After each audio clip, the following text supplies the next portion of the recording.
నడుస్తుందని ఒక్క నిమిషం ఇది అయిపోయినాక లేదు ఆయన మాట్లాడతారట నేను మాట్లాడింది ఈయన మాట్లాడిన తర్వాత ఆన్సర్ చేస్తాను.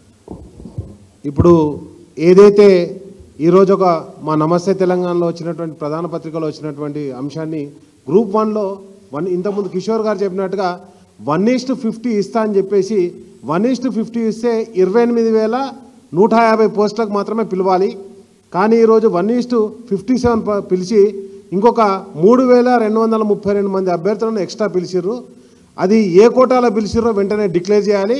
అండ్ నెక్స్ట్ వచ్చేసి ఇంతవరకు గ్రూప్ 1లో కట్ ఆఫ్ మార్కులు డిక్లేర్ చేయలేదు, కీ మాత్రమే ఇచ్చారు.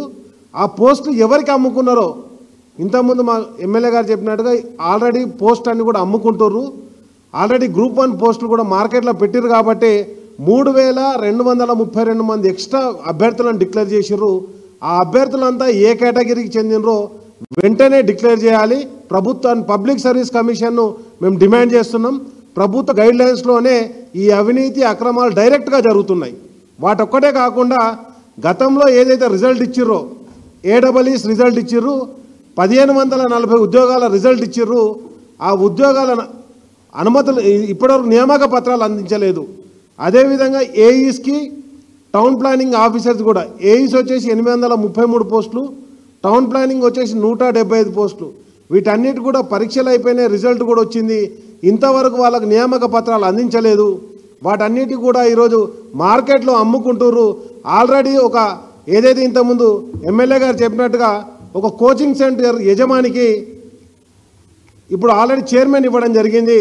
ఇక ఆ చైర్మన్ కూడా ఎందుకంటే మా కేటీఆర్ గారిని హరీష్ రావు గారిని అన్నారు కదా, కోచింగ్ సెంటర్లతో కుమ్మక్కై మీరు ఈరోజు ధర్నాలు చేస్తున్నారని ఆల్రెడీ ఆయనకు ఒక చైర్మన్ ఇచ్చిర్రు. ఏ కోచింగ్ సెంటర్కు అమ్ముకున్నారో కూడా ఇప్పుడే వెంటనే డిక్లేర్ చేయాలని చెప్పేసి కూడా గౌరవ ముఖ్యమంత్రి రేవంత్ రెడ్డి గారిని మేము డిమాండ్ చేస్తున్నాం.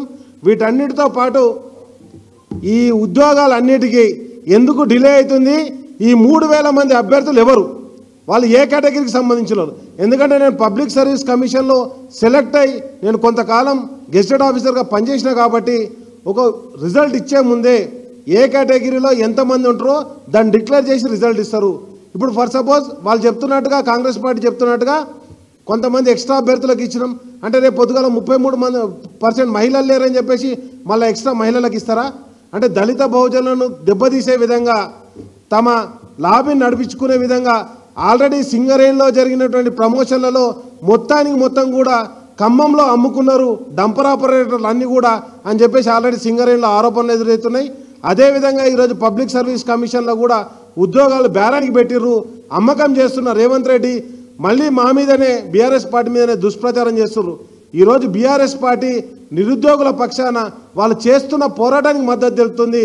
అదేవిధంగా ఇప్పటివరకు పెట్టినటువంటి ఎగ్జామ్స్ అన్నీ కూడా మా నోటిఫికేషనే తప్పితే కొత్తగా ఒక్క నోటిఫికేషన్ కూడా ఇవ్వలేదు. వాటికి సంబంధించిన డీటెయిల్స్ కావాలన్నా కానీ మేము డిక్లేర్ చేస్తాం. ఎందుకంటే ఇప్పటికే ఆల్రెడీ గ్రూప్ 1 గ్రూప్ 2కు సంబంధించినటువంటి ఏవైతే ఉన్నాయో వాటన్నిటిని కూడా వెంటనే కట్ ఆఫ్ మార్క్స్ ఏ కేటగిరీలో ఎంతమంది సెలెక్ట్ అయ్యారు, ఎవరెవరు 33% మహిళా అభ్యర్థులు ఎవరు, SC ST BCలలో కట్ ఆఫ్ మార్క్స్ ఎక్కడనో డిక్లేర్ చేయాలని చెప్పేసి కూడా మేము డిమాండ్ చేస్తున్నాం.